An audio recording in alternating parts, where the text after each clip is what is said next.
Louise filling in for the doc on this Tuesday, but we're getting all geared up for Sunday because we've got a very special sound coming in. And all of our Penn Speak Radio listeners, I would like you to welcome Mr. Paul Barrere in the house, so to speak. Hi, Casey. How are you? I'm good. 3,000 miles away, but in the house at the same time. Wow, you're talented. Oh, I'm telling you. Well, other than the fact that I, at the last minute realized I was supposed to call 11 o'clock your time. That's okay. And by that time, I was still deeply studying the inside of my eyelids. Did you learn anything new by studying those eyelids? Yes, rest is a beautiful thing. I'm sure. You guys are crazy busy, too. You guys are like bouncing all over the place with this whole new thing you got going on. The Paul and Fred thing is kind of blowing up quite a bit. We've been doing a lot of different shows with different folks, not the least of which is with the New Orleans Suspects. We were in New Orleans the night before the first weekend of Jazz Fest playing a show with them, and then a week later we were there with them for the Musicians Clinic benefit that they have down in New Orleans. And then Fred and I wound up sitting in with Government Mule, and then we did a couple of nights of this thing called Dead Seat with Anders Osborne and Bill Kreutzmann and Billy Iuso. And so we just, here I am thinking, wow, Little Feet's finally off the road. I can take it easy, and I'm working harder than I've ever worked, so it's great. Why don't you, isn't that the way it goes?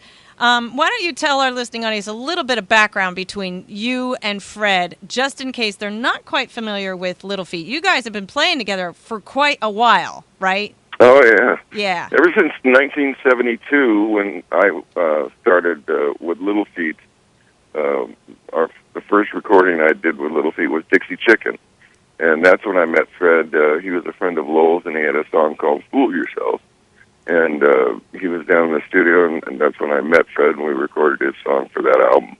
But it turned out that he and I would get booked for quite a lot of sessions over the years. And then when we decided, after Lowell's untimely death in '79, and we split up for a while, and then we decided, well, we'll put the band back together. And Billy and Fred had been playing together with Bob Seger, and Billy said, what do you think of Fred as the second guitarist? I said, it's perfect. We have a good connection there, and so we've been playing together literally since 1972. But this whole thing with the duet happened as a kind of a favor for Gibson Guitars, who was sponsoring us.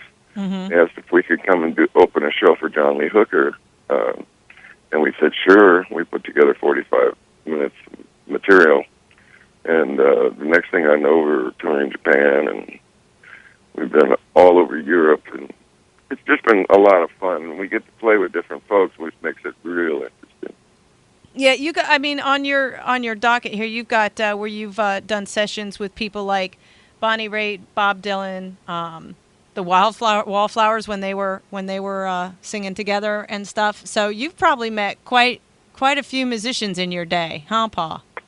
Oh, it's been a nice ride. That's all I can say. Yeah. It's been, it's been,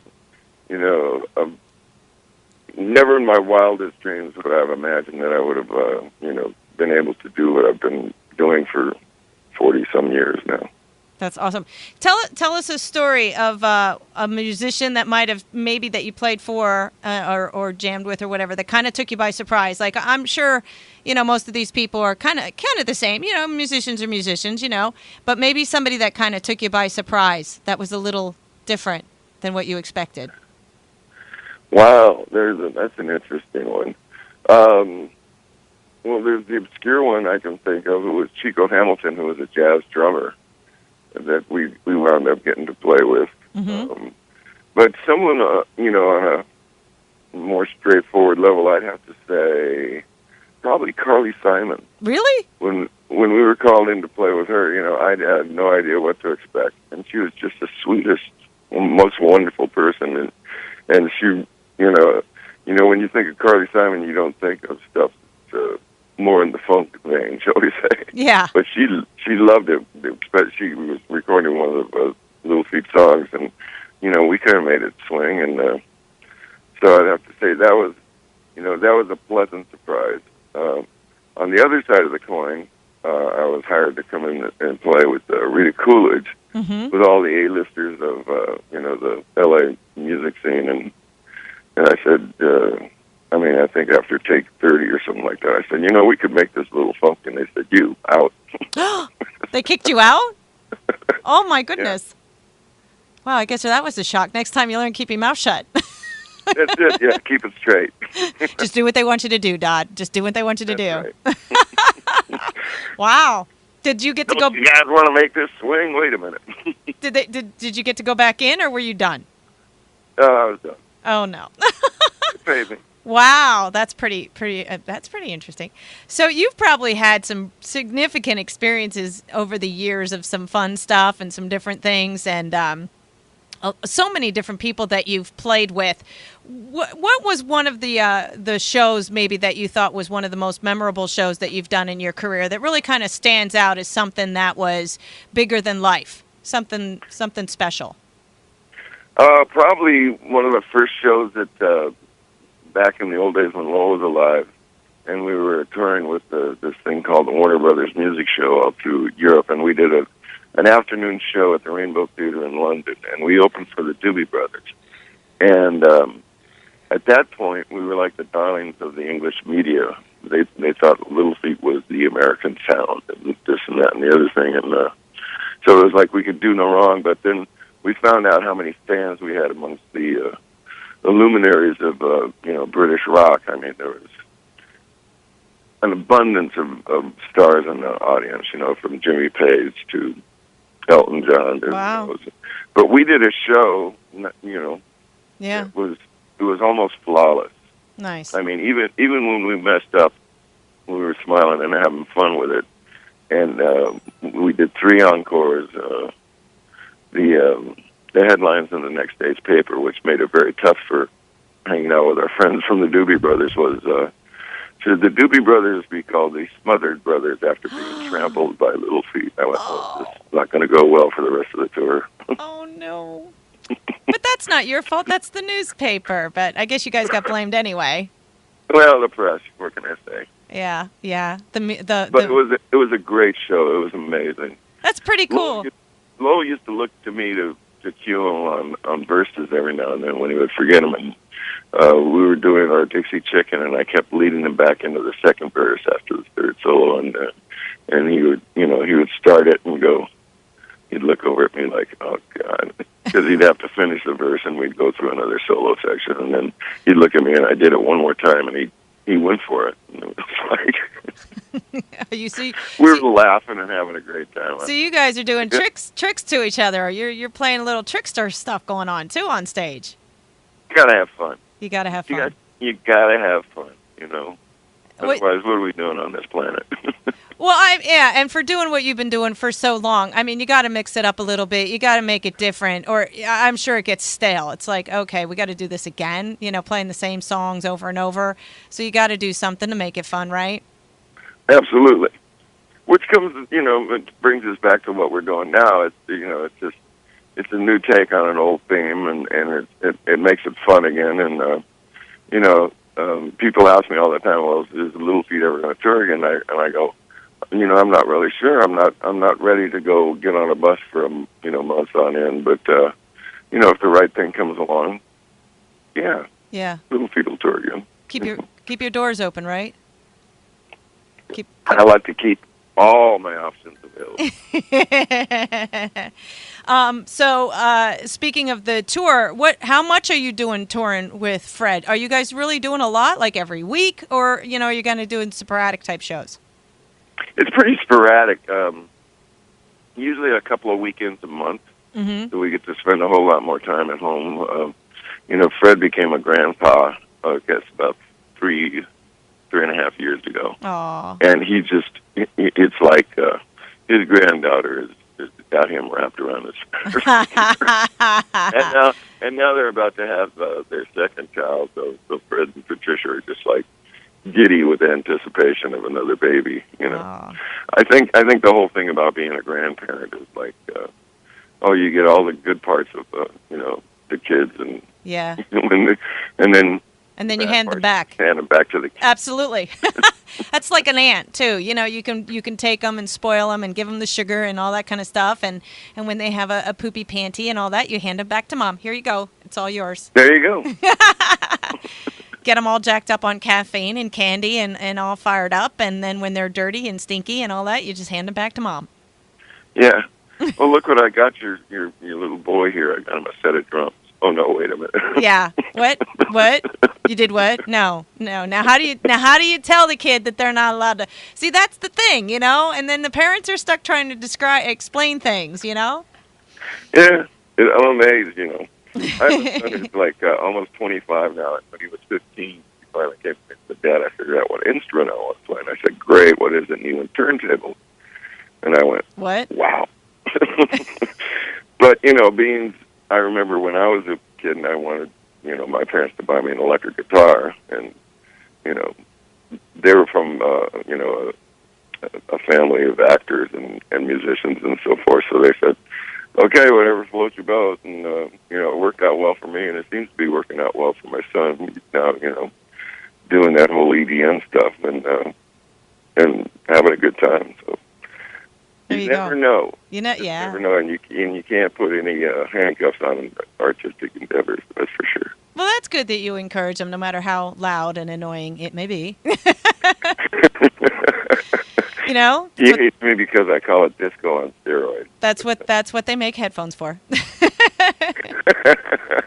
So it's nice that you guys have the opportunity. It's kind of almost like you're kind of coming around full circle with your careers. You put your time in. You've been on the road. You've done the dirty deed and been out there. But now you still can kind of keep your hands in the pond, so to speak, and yet still be able to afford some time for yourselves and your families and stuff. That must feel pretty good. That must be like a nice place to be in life. It really is. Last summer was the first summer I'd been home in 23 years or something like that. Wow. And so it's been really nice to have long blocks of time at home finally. Although everybody here was going, "Wow, you're home." Yeah. Believe it. Have they given you chores like cut the grass and wash the cars? Oh no. Dad's home! Yay! Now we can get something done around here. And the thing that'll be special about the show coming up Sunday is that Fred and I will open the show. Although we're not bringing acoustic instruments, we'll play about 45 minutes just as a duet with a lot of great feat songs that are fairly obscure and some not so obscure. But it puts a whole new slant on those feat songs, and then the Suspects will do probably close to an hour of their own stuff, and then we'll get together and play some New Orleans music, some Little Feat music, a lot of jam, and it's a long show. I was going to say, that's a long show. Yeah, I encourage people to get there early and enjoy their favorite beverages. There you go. Whether that may be milk or soda. That's my favorite beverage. That's all I can say. A little cocktail action to get in there and relax a little. So that is a long show, so people should be prepared, man. They're going to come in, they're going to sit down, and they're going to be entertained for what you just said, like, an hour and 45 minutes of good rockin' music and stuff. Oh, it's a little longer, an hour and 45. Oh, okay. It'll be closer to 3 hours. That's awesome, though. I mean, and that's and that, you know what, that shows you guys true colors as true artists, And I'm not knocking any new artist by any shape or form, but the guys that come out and want to play like a half an hour, okay, we're done. You're just trying to get into it, and next thing you know, they're walking off stage. But you guys are the performers. You guys are giving the people every dollar's worth of that ticket, and you continue to do that, which I find is amazing and very, very admirable, Paul. I mean, that's the way you guys used to do it, and that's the way you guys keep doing it. You don't cut the penny short. You give them the dollar's worth. Well, it's not so much. I mean, there is that aspect to it, but it's just the fact that it's so much fun to play. Yeah. And you're still having fun. And that turns, if we're having a great time, I can't see how the audience cannot have a good time. Right, because they're watching you guys on stage just having a blast. Exactly. And it's a show that they're not going to even want it to end. You know, it's like, man, keep going. This is awesome. So you guys are up there for quite a while. And now when it's just the two of you up there, is it all Little Feat music, or you guys have come up with some of the stuff of your own? Oh, we've got stuff of our own. Fred's got a couple of solo records. I've got a couple of solo records, so we do some of those. We do some covers. We've done, quite a few band songs, which is actually, we've actually brought those into the wheelhouse of Little Feat when Little Feat plays. But Fred and I started out doing Long Black Veil and The Wait years ago, and now we do I Shall Be Released and things like that. We do Mose Allison. Uh-huh. For those jazz aficionados who would know who Mose Allison is, we cover some of his songs, some old blues songs, a lot of old kind of folk gospel stuff. Nice. So it's a nice variety. It's a bunch of different genres. Yeah, it's stuff that we just enjoy, putting our own little twists on. Are you guys going to put out something, an album of your own? Or are you going to do some sort of e-disc out or something like that with the two of you?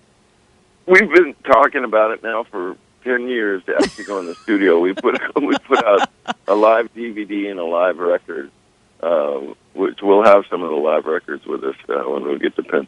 Wow. A tour that we did through Europe. It's funny, too, because all the pictures are us at Stonehenge. Wow. We did a video shoot at Stonehenge doing Long Black Veil, as a matter of fact. And when we were going in to the place, because I'd make you pay to go in now, the ticket taker, that'll be £1.06, okay. And by the way, what are you doing with those guitars and that camera? Yeah. And I told him we were going to jam with the Stones. Taking a line from, Fast Times at Ridgemont High. Nice. So you've seen quite the world. Is there any place in the world that you have not played that you would like to play? There are some places in South America I'd like to go to. There's some places in the Far East I would like to go to. I've only ever done really Japan. Yeah. How was that? And Australia. Oh, it's great. You have to have an interpreter though, because the writing is so different. You don't know if that's a number or a letter or what. But, do you find that the language barrier is there with music, or does it like kind of fade away while you guys are playing? There's really no. Music is universal. Right. That's the beautiful thing about it. It's an art form that. People, although they may not be able to articulate their feelings about it, in your language, still have those feelings, and it's amazing. I think that's one of the beautiful things about being a musician who can, who has gotten along well enough to where you can actually travel the world, because it is a big world out there, and it's nice to see all these places and meet these people, because it gives you a broader perspective. Nice. And you see different types of cultures. You see the way it is. I mean, everybody, you kind of find out you're on your own little box until you get outside of that box. And it's kind of amazing on how things can be incredibly different from what you're used to. And you get to experience that. Yep. It's great. Do they try to sing your songs when you're in China? I can't imagine a China person singing Little Feat. Do they know the words? Do they try to sing along? Some do. Yeah. It's fun to hear them do that. But and there are some. Gosh, I saw some YouTube videos where they were doing a version of Long Distance Love where it was spot on. I couldn't believe it. Wow. They were great. That's interesting. You could hire them as backup singers. There you go. Well, Paul, it's been a pleasure. So you guys are coming in for Sunday. You've got a lot of great music. So these people who are coming to these shows need to settle in and be prepared to be entertained for a while. Yeah. Come up to Penn Peak, have yourself some dinner, have a couple of beverages, Yeah. have your seat, enjoy the night, drive safely when you drive home, of course. Absolutely. Well, Paul, it's been definitely a pleasure, and I really appreciate you taking time out of your crazy day because I know, you just said, it's obvious you guys are just running and running and running, and it's hard to find a couple minutes of peace and quiet. But we really appreciate you calling in, and we were kind of talking off air a little bit, and I want to make sure I extend this to you again. If you guys are ever here on a weekday, like a Thursday night or a Friday night, whatever, hey, get in touch, man. We'd love to have you into the studio because we are literally 10 steps from backstage. Sounds wonderful. But you guys, safe travel coming in. Good luck with your new career. All right. Or at least maybe the next journey section. And, yeah, man, let us know what you got going on. If people want to know more about you and Fred, do you guys have like a Facebook page, or do you guys? We have a Facebook page. We have our own website called paulandfred.net. Okay. And it's all linked to the Little Feat sites. And if they go on the Little Feat site, there's always our tour schedule and what the rest of the guys are doing at this point. And tons of information. And there's media folders. And, video clips. So if they want to find out where you and Fred are playing, they can find it off of either the Little Feat by connecting to your page that you have for you and Fred. Exactly. Okay. And what's that webpage again? Paul and Fred, one word, paulandfred.net. Okay. Or check out the Little Feat. And you're on Facebook too? You guys have a Facebook page? We do. Awesome. Are you on Twitter and all that other social media stuff? I haven't done that yet. No. Yeah, you and me both, buddy. I'm like, Facebook is about as much as I can. I broke our YouTube page today. My tech person is like, she's going, don't touch anything you don't know how to work. That was her words to me this morning. She's like, quit breaking shit. I'm like, okay. So, yeah. I'm not allowed to touch anything social media except Facebook because I break things. Yeah, my kids, they're on this Instagram thing, and they're telling me I got to get on that. I'm going, I don't know that I want to be right. Instagram. Yeah, yeah. Facebook was enough of a challenge. Well, just transitioning from MySpace to Facebook was. Oh gosh. Yeah. And somehow I ended up creating like my own channel, and I'm like, how the hell did that happen? Wait, what? How did that happen? And Carrie, our tech girl, Carrie, she's like, stop touching stuff. It's like, okay, I won't touch it anymore. So anyway, but hey, modern technology is terrible. I hate it. But it's also great. It's a yeah. double-edged sword. Yeah, absolutely. I mean, this is coming. God, you can sit in front of that computer for, Yeah, this is what you think is going to be 2 minutes, and it's 2 hours later, and you're still scratching your head. I still didn't find what I was looking for. Yeah, this is coming from a general manager of an internet radio station. I hate computers. There you go. Perfect. Yeah. I'm like, I'm like, oh, gosh, I just want to turn on a normal radio one day and hear Penn Speak Radio. But with the internet, it's definitely, it's got its challenges. But our audience is global. I mean, you can't argue with that. But anyway, I got a little derailed there, Paul. Sorry. But listen, you have safe travels in your tour, and when you guys are heading out again, and be safe. And please tell Fred we said hi. And obviously, the next time you are local, if we could get you in the studio, that would be great. But in the meantime, thank you so much for your time, sir, and we wish you all the best. And hey, keep us in mind. I will. It's been a pleasure talking to you, Casey. I appreciate it. All right. Well, you have fun out there in California. You can go take a nap now. Go get your second cup of coffee.